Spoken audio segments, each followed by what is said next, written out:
අනාදී වශයෙන් නව කෘෂි කර්මාන්ත ක්‍රමවේද තුල නව තාක්ෂණය තුල අපි කෘෂි කර්මාන්තය දියුණු කරන්නට අදහස් කරනවා. ගන්නකොට තියෙන බද්ද මුළුමනින්ම අයින් කරනවා. ඒකට මොකද්ද? සෞඛ්‍ය සජිත් බෑ අනුර දිසානායක පරද්දන්න. සජිත් இலங்கையில் ஜனாதிபதி தேர்தல் சூடு பிடித்திருக்கிறது. தேர்தல் பரப்புரைகளில் ஒவ்வொரு வேட்பாளர்களும் தங்களது கருத்துக்களை முன்வைத்து வருகின்றார்கள்.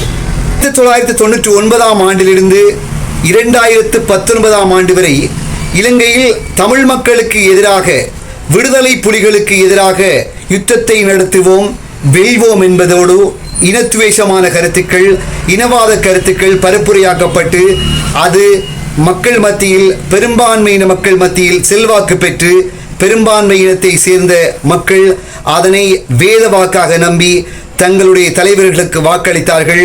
அதன் அடிப்படையில் அப்போதைய ஜனாதிபதிகள் தெரிவு செய்யப்பட்டிருந்தார்கள்.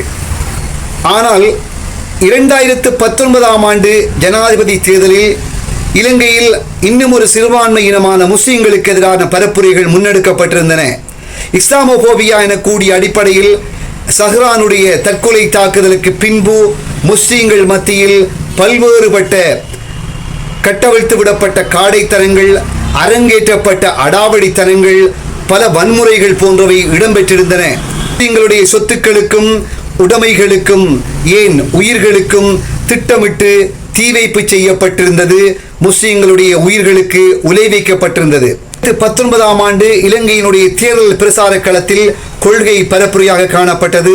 சஹ்ரானுடைய குண்டு தாக்குதலும், இஸ்லாமியர்களுக்கு எதிரான அவதூறான கருத்துக்களும், இலங்கையினுடைய இன்னும் ஒரு சிறுபான்மையினமான முஸ்லிம்களிடமிருந்து நாட்டை பாதுகாப்போம் என்பது பற்றிய கருத்துக்களும் ஆகும்.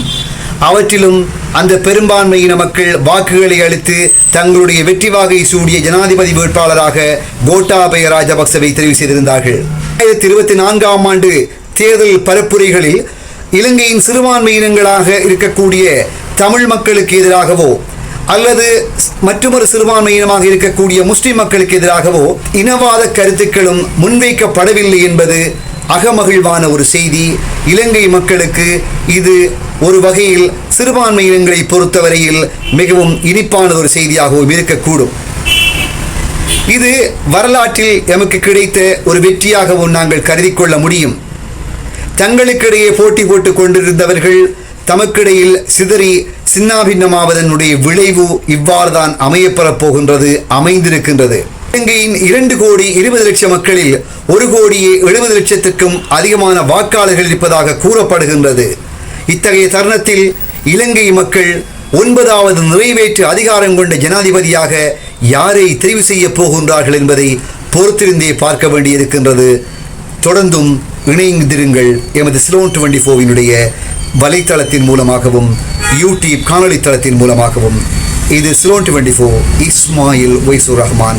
மற்றொரு காணொலியில் உங்களை சந்திப்பேன்.